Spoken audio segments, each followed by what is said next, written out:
প্রিয় ছাত্রছাত্রীরা, তোমাদের যে টেস্ট পেপার পর্ষদের যে টেস্ট পেপারটি, সেই টেস্ট পেপারটির থেকে জীবনবিজ্ঞানের একটি সেট আজকে আলোচনা করছি। সেটি হচ্ছে পেজ নাম্বার 319। তোমাদের বিদ্যালয়ে এখনও এই টেস্ট পেপারটি দেয়নি, আশা করি কিছুদিনের মধ্যে দিয়ে দেবে। তোমরা এই টেস্ট পেপারটি ভালো করে সলভ করবে। ওকে, 1-1 বলছে, মানুষের দৃষ্টি সম্পর্কিত নিচের কোন বক্তব্যটি সঠিক নয়? সেটা হচ্ছে কেবলমাত্র কাছের বস্তু যারা স্পষ্ট দেখতে পান তাদের উত্তল লেন্সের চশমা ব্যবহার করা উচিত। সঠিক উত্তর হচ্ছে এ নাম্বারটা। ওকে, তাহলে এ নাম্বারটা হচ্ছে সঠিক উত্তর। এরপরে আছে 2 নম্বর কোশ্চেন, যে বীজের অঙ্কুরোদ্গমের সময় ভ্রূণমুকুলে সংঘটিত চলনটি হলো, সেটি হচ্ছে ফটোট্রপিজম। 1-3 বলছে, প্রাণী হরমোন সংক্রান্ত সঠিক ঘটনাক্রমটি বেছে নিয়ে লেখো।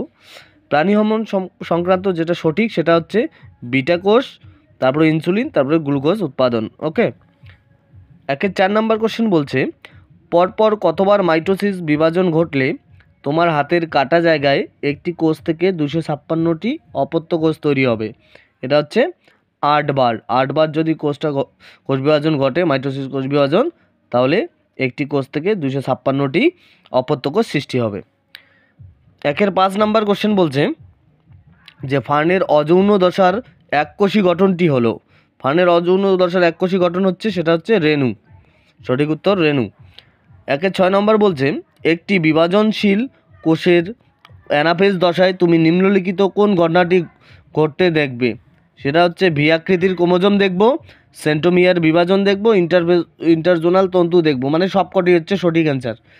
তাহলে 1-7 বলছে, মেন্ডেলেকৃত দ্বিসংকর জনন পরীক্ষায় দ্বিতীয় অপত্য জনুতে উৎপন্ন গোল সবুজ ও কুঞ্চিত হলুদ সবুজ বীজযুক্ত মটর গাছের অনুপাত ছিল, সেটা হচ্ছে 1:1। সঠিক উত্তর হবে 1:1। ওকে, 1-8 কোশ্চেন বলছে, একজন বর্ণান্ধ ব্যক্তির ক্ষেত্রে প্রযোজ্য তত্ত্বটি হলো।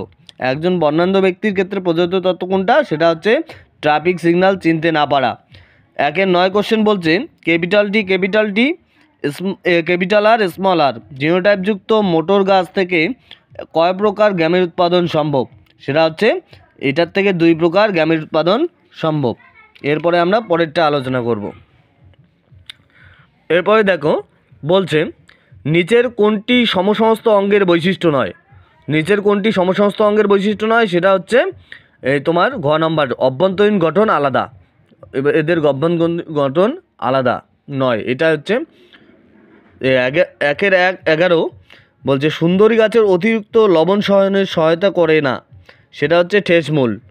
ঘোড়ার আদিমতম জীবাশ্ম ইওহিপ্পাস। নিম্নলিখিত কোন ব্যাকটেরিয়া নাইট্রাইটকে নাইট্রেটে রূপান্তরিত করে? সেটা হচ্ছে নাইট্রোব্যাক্টর। গ নম্বর সঠিক। 1-4 বলছে, পূর্ব হিমালয় হচ্ছে তোমার ইন্দো বার্মা, পশ্চিমঘাট ও শ্রীলঙ্কা এবং সুন্দরল্যান্ড হটস্পটে উপস্থিত এন্ডামিক জীবগুলির মধ্যে, সেটা হচ্ছে তোমার রেড পান্ডা সোনালি। খ নম্বর সঠিক উত্তর। ভারতের প্রথম ব্যাঘ্র প্রকল্প চালু হয়, সেটা হচ্ছে 1973 সালে। 1973 সালে ভারতের প্রথম ব্যাঘ্র প্রকল্প চালু হয়। এরপর হচ্ছে শূন্যস্থান হচ্ছে, ট্রপিক চলন উদ্দীপকের ড্যাশ দ্বারা নিয়ন্ত্রিত হয়। এটা গতিপথ দ্বারা নিয়ন্ত্রিত হয়। স্পাইরোগাইরা শৈবালের ড্যাশ পদ্ধতি অযৌন জনন, এটা হচ্ছে খণ্ডী ভবন। মানুষের কোনো পুং গ্যামেট থাকলেও স্ত্রী গ্যামেট ড্যাশ ক্রোমোজোমে, এটা ওয়াই ক্রোমোজোম থাকে না। ডারউইনের মতে জীবন সংগ্রামের ফলে সৃষ্ট ড্যাশ অভিব্যক্তির অন্যতম প্রধান, এটা হচ্ছে ভেদভাব প্রকরণ। ড্যাশ হলো একটি প্রাকৃতিক কার্সিনোজেন। আফলাটক্সিন হচ্ছে একটা কার্সিনোজেন প্রাকৃতিক। বায়োডাইভার্সিটি হটস্পটের প্রথম ধারণা দিয়েছিলেন বিজ্ঞানী নরমান মেয়ার্স। ওকে, এরপরে আমরা সত্য মিথ্যা নিরূপণ করব। ওকে, ম্যালিক অ্যাসিডের আকর্ষণে ফার্নের শুক্রাণুর চলন এক প্রকার ট্যাকটিক চলন। সঠিক, এটা অ্যাকচুয়ালি ট্যাকটিক চলনের কেমোট্যাকটিক চলন। জোর কলমে মূলসহ গাছটিকে শিয়ন বলে। মিথ্যা। পরেরটা হচ্ছে স্বপরাগ যোগ রুখতে ইমাসকুলেশন করা হয়। সত্য। কালকাসুন্দার পৃষ্টি লোড হলো নিষ্ক্রিয় অঙ্গ। মিথ্যা। জলাভূমিকে প্রকৃতির বৃক্ষ বলে। সত্য। গ্রো অ্যান্ড রিলিজ পদ্ধতিতে কুমিরের সংখ্যা বৃদ্ধি সম্ভব। সত্য। তাহলে তোমরা নেক্সট ভিডিওগুলো দেখো, আশা করি তোমাদের কিছুটা হলেও তোমরা আপগ্রেড হতে পাবে এবং ভালো করে পরীক্ষার পারফরমেন্স করতে পারবে আর কি। Thank you.